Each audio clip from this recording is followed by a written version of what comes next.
What is up, MMA fans? You're watching Trent Picks MMA, and today I'm going to be breaking down the UFC 319 card, doing a recap of everything that went down there. It was a phenomenal card, bunch of great finishes, 4 round 1 knockouts, 2 of which were back-to-back by spinning elbow, which is super wild considering before the other night there had only been 8 spinning elbow knockouts in UFC history.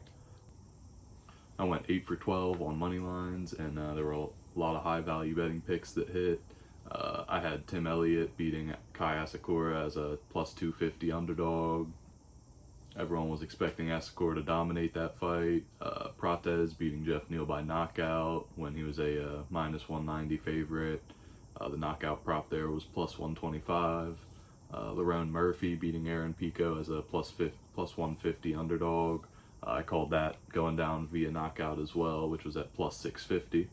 So a lot of high value picks there. Jumping into the card with the early prelims, the first fight was the finale of this season of The Ultimate Fighter, Joseph Morales versus Alibi Idris. And Idris was a massive favorite here at minus 500. Unfortunately for him, he was submitted in the second round via triangle choke, earning Morales a spot back in the UFC. So we'll see how his second run in the UFC goes. I was surprised they had cut him the first time, considering he only had 2 losses in a row. But regardless, next fight on the card was Karine Silva versus Dione Barbosa. I picked Silva to win here as a minus 195 favorite, and she won by decision. On paper, this matchup seemed to me like it would be an exciting fight. They had already fought each other earlier in their careers, Barbosa winning the first fight, and Karine Silva being a big finisher always brings excitement. But both women, unfortunately, were pretty cautious throughout the fight, didn't really seem to want to take any big risks. Silva had a couple of submission attempts, but none that stuck, and she ended up getting her hand raised via decision. Next fight on the card was Drakkar Klose versus Edson Barboza. This one was a bit of a tough watch, seeing Barboza being knocked around by a fighter that he would have dealt with easily earlier in his career. Unfortunately, Barboza's looking like age may be starting to catch up with him. He's seemingly slowed down a bit, but still put up a good fight here.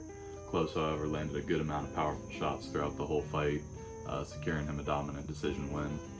The next fight on the card was Alexander the Great Ape Hernandez versus Chase Hooper. Hernandez got it done there as a plus 315 underdog by TKO with 2 seconds left in the first round. In my opinion, it was an early stoppage, and I would have liked to see it go into the second round, but Hooper did seem outclassed on the feet throughout the whole round, using a spinning back fist that he likes to throw way too much. And if it had ended up going past the first round, I think Hernandez would have ended up finding the finish regardless. Next fight on the card was Lupe Godinez versus Jessica Andrade. My pick was for Godinez to win by decision as a minus 140 favorite, and that's what happened. Godinez controlled the first 2 rounds in their entirety before Andrade started landing in the third, shifting the momentum in her direction, but ultimately wasn't enough for Andrade to get the win. Decision win for Lupe Godinez. Next fight on the card was Michelle Olekjachuk versus Gerald Meerschaert. Classic striker versus grappler matchup, and it ended via sick knockout in round 1. My pick here was for Olekjachuk to win by knockout at minus 115. He was a minus 205 favorite and got that knockout fast with a real sick, beautiful 3-punch combination. GM3 now has 3 losses in a row, so I wonder what they're going to do with him next. The next fight on the card was Baisangur Susurkayev versus Eric Nolan. Susurkayev is friends with Khamzat and was a massive minus 1200 favorite, having fought just 4 days before this on the Contender Series. He got the knockout there with a nice teep to the body. This was almost a giant underdog win though in round 1, with Nolan repeatedly wobbling Susurkayev and almost getting the finish in the last seconds of the first. In the second, Susurkayev seemed more composed, landed a couple leg kicks right on Nolan's knee that ended up hurting his leg bad, and thanks to that, Susurkayev ended up being able to get his back and got his first submission win by rear naked choke. After the fight, when he got the mic, he had a pretty cringy moment. He tried to get the crowd to chant his first name, but nobody knows his name yet, so it's just crickets in the crowd. Entering the main card, the next fight was Tim Elliott versus Kai Asakura. My pick here was Tim Elliott. This was my biggest hit of the card. He was a plus 250 underdog, and just about everyone was counting him out here. But he looked good. Asakura landed some solid strikes on the feet, but Elliott was looking sharp and timed his takedown super well. Near the end of round 2, Elliott caught him with a guillotine, forcing the tap. And that makes 2 submission losses in Asakura's first 2 UFC fights. And he came from Ryzen with a lot of hype. I wonder who they'll match him up with next if he doesn't end up going back to Ryzen. Next fight on the card was Michael Venom Page versus Jared Cannonier.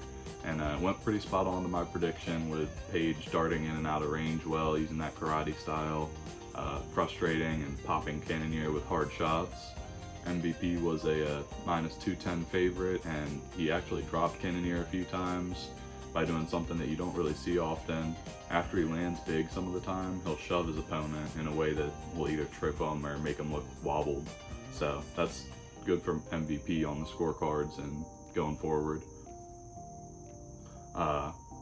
In the third, Cannonier managed to get a takedown off of a slip by MVP, and he started landing some of his trademark ground and pound. Cannonier has vicious ground and pound. He even got into full mount for a moment before MVP managed to get his half guard back and weather the storm until the final bell. MVP ended up winning the decision there in an exciting fight. And I do like with MVP, he doesn't push the finish too much. Like, he's fine with winning a decision and just dominating you for as long as the fight goes. So really entertaining fighter there. Next fight on the card was Carlos Prates versus Jeff Neal, and this one was a super hype knockout with 1 second left in the first. I picked Prates to win here as a minus 190 favorite, and called him getting the knockout at plus 125. And I mean, he was absolutely in his zone on Saturday, smacking hard leg kicks, landing big punches. At one point, he even grabbed both of Jeff Neal's wrists and just kind of marched him across the octagon. In the final seconds of the round, Prates landed an insane buzzer beater spinning elbow that knocked Neal out cold, sliced his face, and really a badass win for Prates.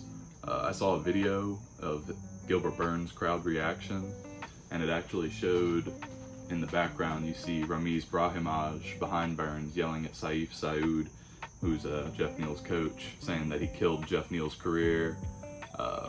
Based on that, I don't think Brahimaj is training at Fortis MMA anymore.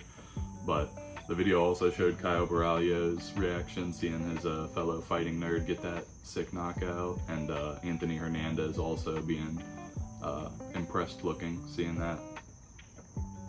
The next fight on the card was the co-main, Lerone Murphy versus Aaron Pico, and insanely, this fight also ended by a round 1 spinning elbow knockout. My pick was Lerone Murphy as a plus 150 underdog, and I called him getting it done by knockout, which was at plus 650.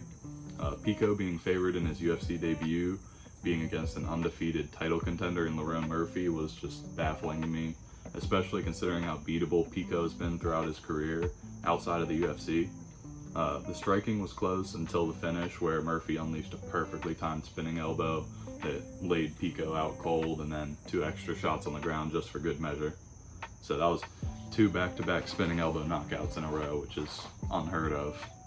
And then the final fight of the night, the main event, Dricus du Plessis versus Khamzat Chimaev. Khamzat just controlled just about the whole fight with his wrestling, landing most of his takedowns effortlessly and getting into the crucifix position a few times. He didn't really do any damage or come close to any submissions, but he won the rounds. At one point, the ref, Mark Goddard, stood him up when Chimaev was leaning against Dricus on the cage, not really working to improve position or do any damage. I'm seeing a lot of people talking online about thinking that it was a bad call for him to stand them up, but I thought he could have stood him up a lot more than he did. There might be a tiny bit of bias there, considering I had Dricus, but he wasn't working very much or trying to improve position. So Goddard also stood him up in the 5th when Khamzat was just kind of sitting on top in Dricus's guard. And then in the 5th, Dricus managed to defend a couple takedowns finally, and scrambled his way into top position for a minute, forcing Chimaev to give up his back momentarily. And Dricus actually almost he had his hands in the right position to get that same RNC that he finished Izzy with, but unfortunately slipped off, and Khamzat ended up winning the decision. Shockingly, Dana gave Khamzat one of the Performance of the Night bonuses, which makes zero sense to me considering he didn't really go for the finish at all, just went for control time. It could have been a great fight if Khamzat had come willing to strike like he did in his fight against Gilbert Burns, but unfortunately, I think he knew better that Dricus' stand-up is a lot better than Khamzat's, so that's the way it went. Khamzat wins the decision. That is the full card recap, and there actually would have been another great fight between Brian Battle and Nursultan Rozaboev, but unfortunately Battle missed weight by 4 pounds, and Rozaboev wouldn't accept the fight with the weight miss. I actually met Brian Battle last Sunday at an APFC card, and I got to have a bit of a conversation with him. He was super nice, seems like a good dude. I hope they reschedule that fight in the future because that is a great matchup. Hopefully there's no health issues that are causing him to miss weight. Just gotta pray for everything all right with him. Thanks to anyone who watched. Like and subscribe if you enjoyed the recap, and comment your thoughts on the card.